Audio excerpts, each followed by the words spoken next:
Hey everyone, this is Ed from AsianaPost, and we have DJGQ. Could you describe yourself to our audience at AsianaPost?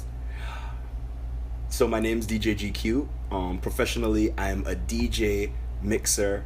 I'm on iHeart stations across the U.S. and I'm a producer. Great. What inspired you to be a DJ? Wow. All right. That's a long story. I'll try to give you the condensed version. Well, I'm actually Chinese Jamaican, but moved to Jamaica when I was 5. And growing up in Jamaica, I had a lot of friends that were in music that kind of really inspired me to carry on a career. Mr. Vegas, Sean Paul, and moving back to Florida at 17, I basically pushed that over to DJing, and been a DJ since. Great. And what is the name behind DJGQ? The truth? Yes. So I was at a friend's store in when I was about 17, and he said I was too prim and proper to be Chinese Jamaican. So he was teasing me and they'd call me Cha-Cha, and one day somebody called me GQ and everybody just laughed and it just stuck. And what separates you from all the DJs around the world? Wow. I guess the infusement of my reggae culture into the music. I mean, right now I'm on Y-100 Miami, and I like to try and push my Jamaican heritage to my audience wherever I'm at. Okay. Now you said you're part Chinese, also Cuban. What in your heritage in Chinese? How did you? Are you? Do you go to your families a lot and things like that? Well, yes. The Chinese side of my family is actually very close. My grandmother my grandparents on my mother's side who was Chinese. My grandfather was actually only 3/4 Chinese, but my grandmother was full Chinese, and they migrated from China to Jamaica in the 70s, 60s, and that's kind of how the Jamaican thing came into play. And we're still the remaining of the family is close. Great. And what in your community, in the reggae community, what inspires you the most, or why did you go to that genre? Reggae music is a really deep felt, soulful thing. When you hear it, or it kind of it's more than music. It inspires you, and I think growing up with that in my background and my culture really propelled me to want to do more and want to kind of implement it into whatever I'm doing. Okay, great. And during your process being a DJ, you meet a lot of people, right? Mm-hmm. And how do you stay in your roots, not to be all over the place and stay true to yourself? How do you do that? These are questions that are just for the younger generations that are listening. Boy, Ed, that's a hard question, man, because I mean, honestly, it's it's so hard to keep in a direction. You have to constantly reinvent yourself and constantly think about what your main objective is or where you want to go with something. And it's like school. You're constantly learning. And you have to kind of take yourself back sometimes and rethink your goals and where you want to take your situation to. Still, even with me being in the business for as long as I have been, and being on commercial radio, I still have to try and navigate my thought process and where I want to go in my current plans. I noticed that interacting with you, that you're very humble. How do you stay humble with all I'm the best. No, I'm just kidding. You think I'm humble. I like you, Ed. How do you keep yourself humble from all the I did a lot of research of you, and you're you're a very famous person, and but you still stay humbled. And where did that come from? Ah, man. I don't know. I like to give back. So I think, you know, growing up in the music business and not being able to get help the way I wanted to, I basically started trying to gravitate to groups where I could give back. So I am actually on the Grammy Association in Florida, and I donate my time to kids, and I do little things like that that can kind of ground me, kind of reminds me of where I was when I didn't have help, so I try to, inspire and, help as many people as I can, and I guess that whole thing kind of keeps me, grounded. Okay. And doing your process of, I know now you're switching to a different genre, is that correct? You know what it is? It's not even as much as I'm switching.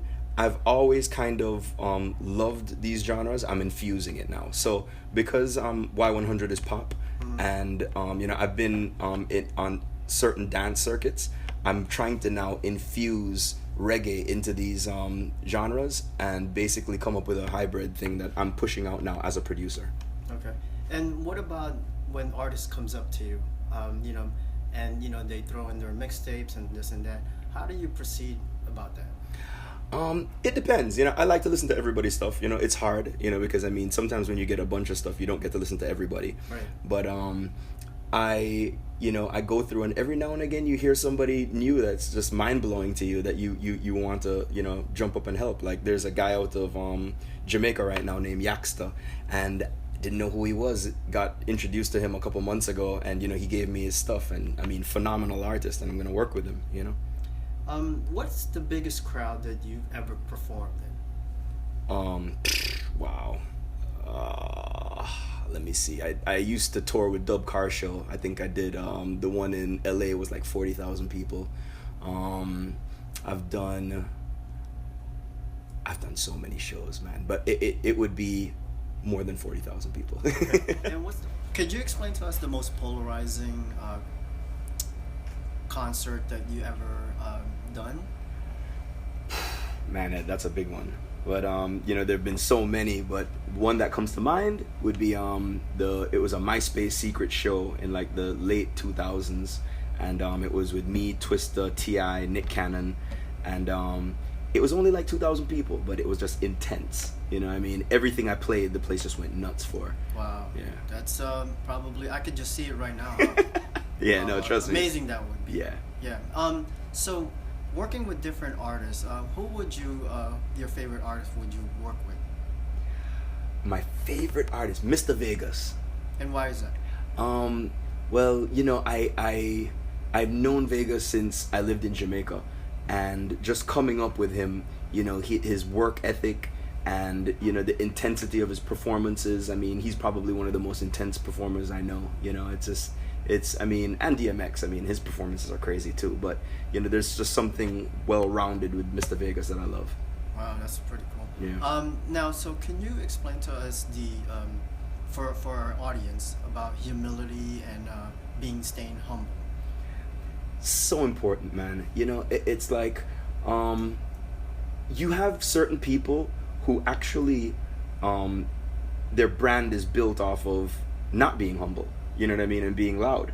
And for some people it works for them. But the thing is, behind the scenes, coming up in the business, you have to make sure that you have humility. You have to make sure that you build certain bonds and grow with people. And it's really hard to be cocky, because a lot of people don't want to deal with you at that point. Absolutely. Speaking of that, how important is relationship in the music industry? So important, because you have to realize that you have people that have amazing relationships, and they're not even really that talented, and they flourish just because of relationships. So it's something that you need to have, need to build, and need to grow. I always tell aspiring DJs and artists to hold on to the DJs and singers and people in your community in music and grow with them, because they end up becoming the next Pitbulls, Akons, Sean Pauls. And how do you, if an artist comes to you and give you a tape, a mixtape, or a DJ, or any type of music, how do you go about it, and how do you have the time to listen to those? You know, I'd lie to you if I told you I listen to everything, but you know, I try, you know, and the thing is, you know, every so often, you know, I'll hear somebody I love and either you know, try and play their stuff if I can, depending on if it's a club or something else, and or you know, try to work with them. Like I was telling you earlier about this artist named Yaxta out of Jamaica right now, and he's amazing, and I'm actually putting him on my EP. Wow, you know, we can't wait to listen for that. Yeah, trust me, it's crazy. And what is the new single that you're coming out with? I think you said 2, right? Yeah, I'm coming out with 2 singles. One is with Craigie T from TOK, this huge Jamaican group, and it's called You Got Me Like. And another one is with my homeboy Casely, who's an R&B singer, and Busy Signal, and that one's called Is It You? And both of them should be dropping really soon in the next couple of weeks, and they're going to be the 2 main singles on my EP. What inspired you to drop those 2 singles?